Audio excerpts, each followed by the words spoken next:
महाराष्ट्र विधानसभा की खबरों के साथ फिर एक बार हाजिर हुआ हूं। दोस्तों नमस्कार, ग्रामीण क्षमता न्यूज चैनल में आपका स्वागत है। मैं हूं दीपक कुथेकर। महाराष्ट्र विधानसभा चुनाव के लिए राज्य की 288 विधानसभा सीटों के लिए 20 नवंबर को वोट डाले गए थे, जिससे सभी उम्मीदवारों की किस्मत ईवीएम में बंद कर दिया गया है। झारखंड के साथ राज्य के चुनाव नतीजे 23 नवंबर को ही घोषित किए जाएंगे।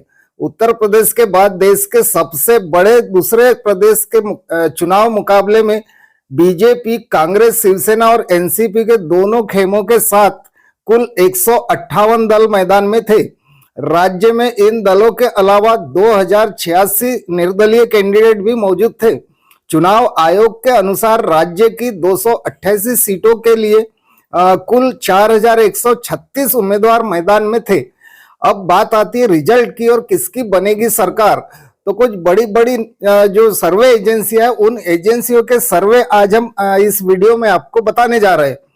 पोल ऑफ पोल्स के मुताबिक महाराष्ट्र में बीजेपी प्लस को 139 से 156 सीटें मिलने का अनुमान बताया जाता है।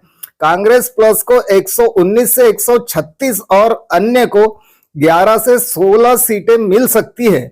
वही झारखंड में बीजेपी प्लस को 38 से 43 और कांग्रेस प्लस को 34 से 41 और अन्य दलों को 2-4 सीटें मिलने के अनुमान लगाया गया है। 2024 के चुनावी साल में बुधवार 20 नवंबर को शाम 6 बजे आखिरी वोट डाला गया। महाराष्ट्र की 288 विधानसभा सीटों पर एक ही चरण में मतदान हुआ है, जबकि झारखंड में 81 सदस्यीय विधानसभा के लिए पहले चरण के मतदान के साथ 38 सीटों के लिए मतदान हुआ। सभी चुनावी जो नतीजे हैं 23 नवंबर को आएंगे। एग्जिट पोल संकेत देते हैं कि अप्रैल जून में हुए लोकसभा चुनाव और पिछले महीने हुए हरियाणा चुनाव में जीत के बाद भारतीय जनता पार्टी और उनके सहयोगियों को महाराष्ट्र और झारखंड दोनों में बढ़त मिल सकती है। मैट्रिज ने महायुति को 150 से 170 सीटें दिया है और महाविकास आघाड़ी को 110 से 130 सीटें मिलने का अनुमान बताया गया है।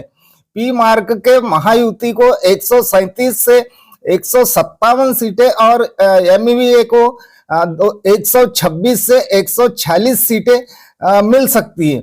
चाणक्य ने महायुति को 152 से 160 सीट और महाविकास आघाड़ी को 130 से 138 सीटें मिलने का अनुमान जताया है। पोल डायरी ने संकेत दिया है कि महायुति को 137 से 157 सीटें और महाविकास आघाड़ी को 126 से 146 सीटें मिल सकती हैं। पीपुल प्लस ने महायुति को 182 सीटें दिया है और एमयूए को 97 सीटें मिलने का अनुमान बताया है। लोकशाही मराठी रुद्र ने महायुति को 128 से 142 और एमवीए को 125 से 140 सीटों के साथ कड़ी टक्कर का अनुमान बताया है। वही भास्कर रिपोर्टर्स पोल अलग है, जिसमें महाविकास आघाड़ी के लिए 135 से 150 सीटें का अनुमान दिया है और महायुति के लिए 125 से 140 सीटों का अनुमान बताया गया है। मैट्रिक एग्जिट पोल के मुताबिक बीजेपी के नेतृत्व वाले राष्ट्रीय जनतांत्रिक गठबंधन को 42 से 47 सीटें मिलने की संभावना है, जबकि झारखंड मुक्ति मोर्चा, कांग्रेस, राष्ट्रीय जनता दल, सत्तारूढ़ गठबंधन यानी इंडिया ब्लॉक का हिस्सा, इनको लगभग 25 से 30 सीटें मिलने की उम्मीद जताई जाती है, जबकि अन्य को 2-4 सीटें मिलने की संभावना बताया गया है। टाइम नाउ एग्जिट पोल के मुताबिक एनडीए को राज्य में 40 से 44 सीटें मिलने की उम्मीद है, जबकि जेएमएम के नेतृत्व वाले गठबंधन को 30 से 40 सीटें मिलने के अनुमान झारखंड से लगाए गए हैं।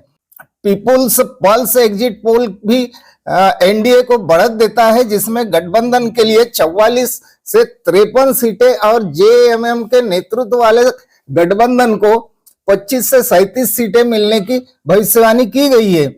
अन्य उम्मीदवारों को 5 से 9 सीटें मिलने की उम्मीद है।